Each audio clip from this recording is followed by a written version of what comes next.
Anxiety creeps up on me. Is this how it's supposed to feel? Tell me when it's over. I got someplace that I gotta be. It won't leave. My friends say, get out of your comfort zone. It's a blessing in disguise. Get out of what you call home. Your name is written in the sky. It might feel just like you're on your own, but baby, it's another lie. Remember you were made. I try to work, but it doesn't work. I try to say something, but there's no word. I try to justify my actions. Less reactions, heartbeat raising. Oh, it doesn't work. Dépression chronique. Seule, incomprise, transparente, carapace, intruse, inutile, inconfortable, inintéressante, inexistante, abandonnée, absente, indifférence des gens. Ma famille me manque, peur de m'exprimer, d'extérioriser.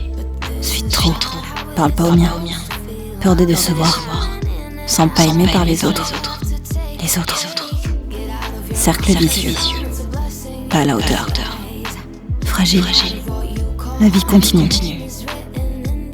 Être confronté à moi-même, face à mes pensées obscures et destructrices, est la chose la plus difficile à gérer.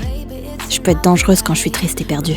En un claquement de doigts, je peux détruire tout ce qui me paraissait cher à mes yeux. Je sais pas ce qui est mieux finalement. Tout lâcher quand ça doit sortir, quitte à blesser profondément les siens, ou bien ravaler sa frustration et sa colère afin de les protéger. Mais nourrir une boule dans sa gorge qui ne fait que grandir jusqu'à s'en rendre malade. Au final, tu dois choisir entre t'épargner toi ou eux. Encore faudrait-il avoir un équilibre entre dire les choses et se taire. Si je parle, je peux exploser. Si je dis rien, je me rends malade. Parfois, les mots doivent sortir comme une pulsion incontrôlable, comme un dégueulis au fond de la gorge. Ça doit sortir et quand ça sort avec toute la maladresse du monde. La pression finit par bouffer mon calme et mon habilité à me faire comprendre. Comme une enfant, ni plus ni moins. Écorchée vive. Parfois, j'ai l'impression de m'enfoncer moi-même dans le gouffre que j'ai créé. Je jalouse le bonheur des autres. N'est-ce qu'une perception ? Ils paraissent si paisibles, si heureux. Ça me rend faible.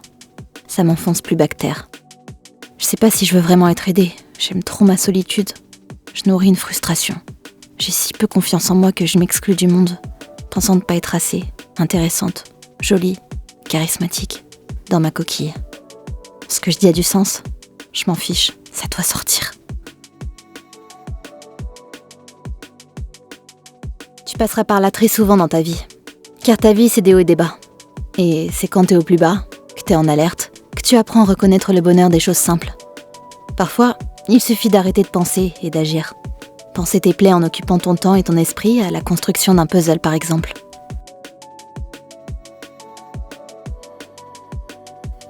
C'est comme se reconstruire en soi.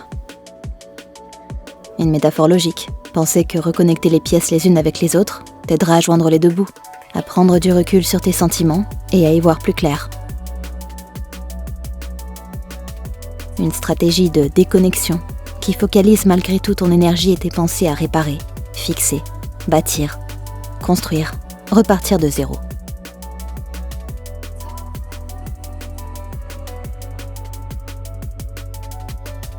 Se focaliser sur la résolution indirecte d'un problème. Une immersion totale dans la méditation, mettant ton cerveau en veille. Une vraie thérapie pour moi.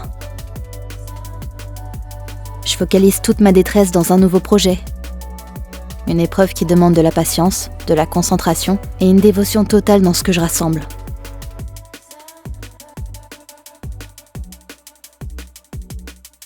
J'ai plus le temps de penser à moi et j'arrive enfin à minimiser ma peine.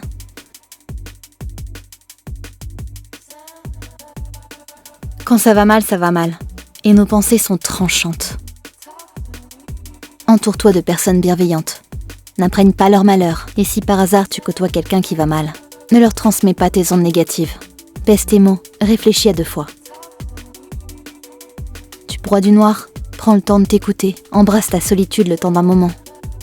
Et laisse tes mains taper sur le clavier, fais couler de l'encre sur tes plaies. Sors tout, à cœur ouvert. Et ne prends pas tous mes mots à la lettre. On est tous différents. Ces méthodes me sont bénéfiques, mais elles ne soignent pas les maux les plus profonds. Consulter un spécialiste est la meilleure des choses à faire. Sache aussi que tu n'es jamais seul. Ce que tu vis, c'est ce qui te rend humain. Tes faiblesses, tes tristesses, tes remises en question, c'est ce qui forge qui tu es. Ne chasse pas le naturel, reste toi-même et embrasse ta souffrance. Comprends-la, amadoue-la. Ne la refoule pas. Tu existes, tu te rends compte que tu existes ? Que tu as accès à toutes ces choses merveilleuses comme le fait de ressentir, de goûter, de rire aux éclats, d'aimer, d'être aimé, de découvrir, de respirer, de grandir, de faire l'amour, de voyager, de jouer, de pleurer, de sentir, d'expérimenter. Il faut être allé au fond de la douleur humaine, en avoir découvert les étranges capacités, pour pouvoir saluer du même don sans limite de soi-même ce qui vaut la peine de vivre.